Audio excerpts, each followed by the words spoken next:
Yep, good day mga Agila. At yung topic natin ngayon is another day to expand our consciousness. At magsimula tayo mga Agila sa questions. Ang questions mga Agila, i-open yung isip natin, yung being natin. Yung questions, ang resulta is answers. At yung answers turn into knowledge. At yung knowledge mga Agila turns into evolution of self. At yan yung pwede nating masimulan mga Agila na maging open tayo sa mga bagay na outside sa traditional way, traditional belief systems na kung saan na program tayo. At yung reason mga Agila bakit ginawa ko tong I'm guided na magawa tong channel na to na to expose who you are. At magdigdip tayo mga Agila na bago pa tayo nandito sa physical body natin, ang nangyayari mga Agila in a mystical realm, bago tayo pumunta rito, hindi tayo pinanganak at hindi tayo namamatay. So, let that sink in mga Agila.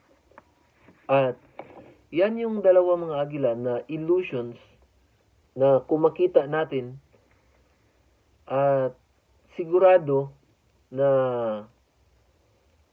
ang nangyayari, papasok tayo sa katawan at yan yung tawag natin na pinanganak tayo o pinanganak tayo.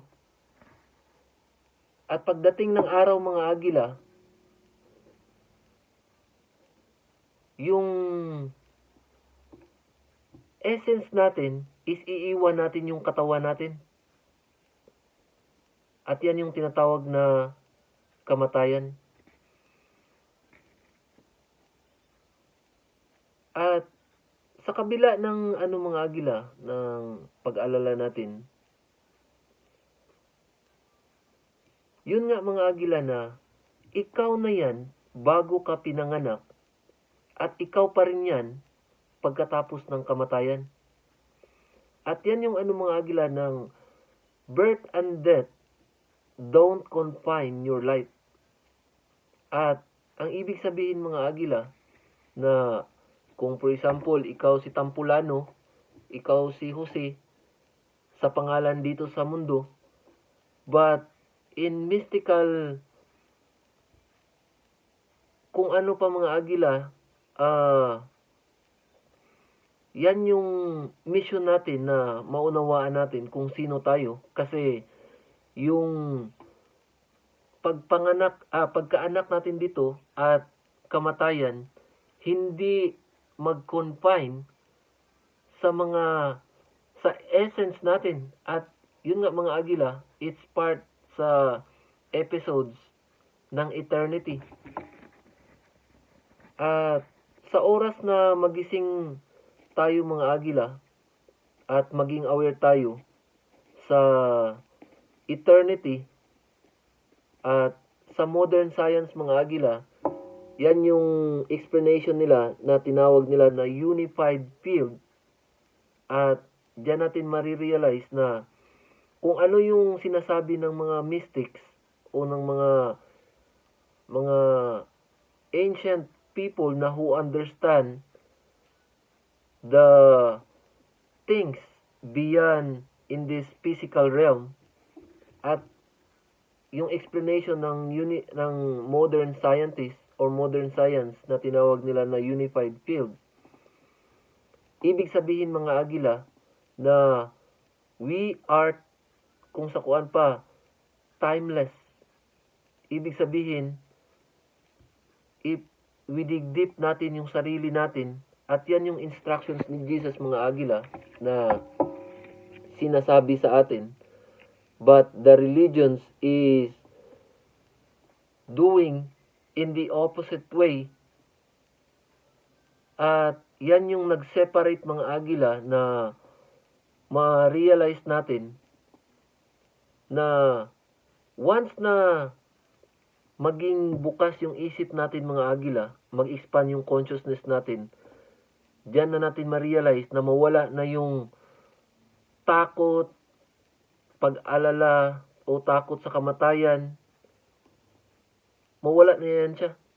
Kasi bakit mga agila? Yun yung maunawaan natin na yung naiintindihan natin, yung na-program sa atin is not kung sa ano pa, it's not our own nature. Sabihin natin, ano ba itong pinagsasabi mo? Yung results ng society, mga agila, ng religion, tingnan mo yung paligid. Kahit centuries ago mga agila, nag-aaway, at ngayon tingnan mo yung results ng ano sa paligid. Yan yung mission natin mga agila na makita natin. Kasi for example mga agila, pumunta tayo sa paaralan. Ano yung tinuturo sa atin? Do you think mga agila na yung tinuturo sa atin is the actual way, not theory? Ang nangyayari mga agila, theory lang palagi, hindi sa actual. At yan yung ginagawa ng society mga agila. At yun yung ano mga agila, kasi once na we understand, o you understand na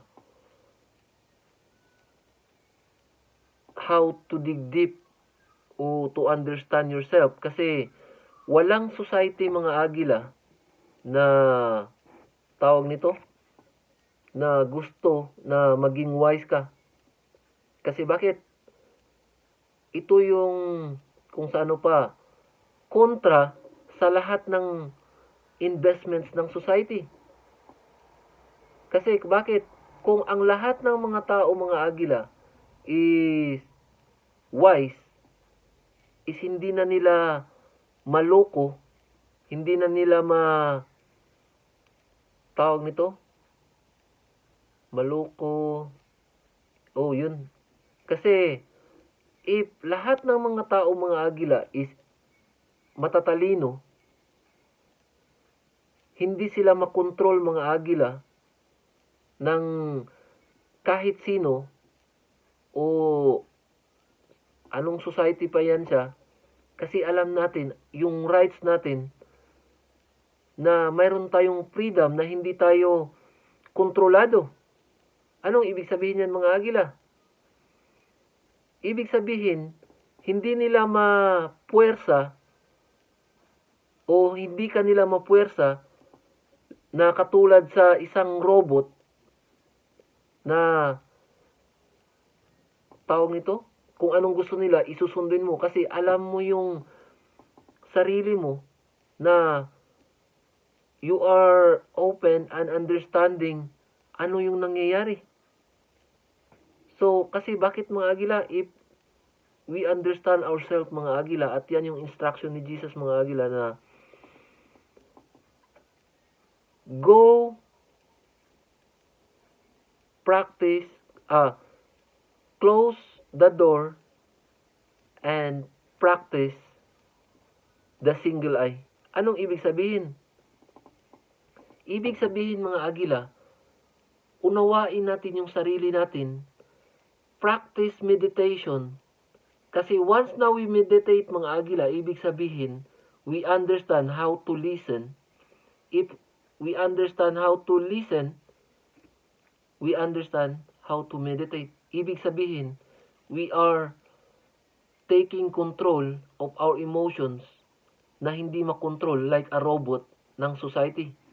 Kasi we understand our individuality at yan yung mission natin mga agila na once na we understand our individuality, the society or the system cannot control you.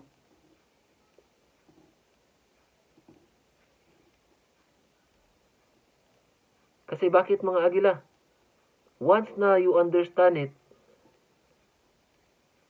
kung unawaan mo yung individuality natin, ibig sabihin na we want freedom na hindi control ng system. Kasi bakit mga agila?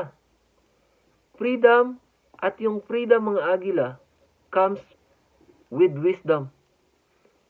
At yan yung mga agila na ayaw ng society.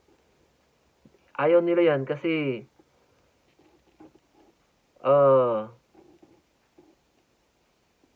hindi ka na nila makontrol. Yung capitalist, religion, communist, Hindu, Christian, kasi ayaw nilang ka mga agila, maging malaya. Kasi alam nila mga agila na once na makontrol ka nila, hindi mo maunawaan yung sarili mo, ano yung gift na mayroon ka, na to understand your essence, your energy, your vibration, na we are timeless. Yan yung ayaw nila mga agila na maunawaan natin. At lahat ng society mga agila is ayaw nilang magamit natin yung sarili nating talino. Kasi bakit? It's dangerous to the establishment. Sa sino? Sa mga tao na mayroong power. Katulad ng religions. At ito yung mga agila, delikado sa kanila. Kasi hindi na nila makontrol, ma-oppress. At yan yung pagkakataon natin mga agila na unawain natin ano yung mga nangyayari sa paligid. But yung unawain natin yung sarili natin. Na hindi tayo mentally slave ng system. At yun yung system mga agila na ayaw nilang tawag nito na maging free tayo. Kasi once na maunawaan natin yan mga agila in a mystical way, hindi lang dito sa physical realm, maunawaan natin na every thoughts and words na sinasabi natin is creating frequency na can trap your soul. At bigyan mo lang ng chance yung sarili mo mga agila, ano yung mga pinapakinggan mo, ano yung sinasabi mo sa sarili mo. If it's positive, or is it positive mga agila means your own nature. Yung negative is not your own nature. It's a programming na ma-stuck ka sa mental enslavement o sa prison na ginawa ng system na hindi natin maunawaan kung ano yung true essence natin, yung divine essence natin, yung God power natin, at they are against na maunawaan natin yan sa mga agila. So, yun ang mga agila at giving you peace, love, and light.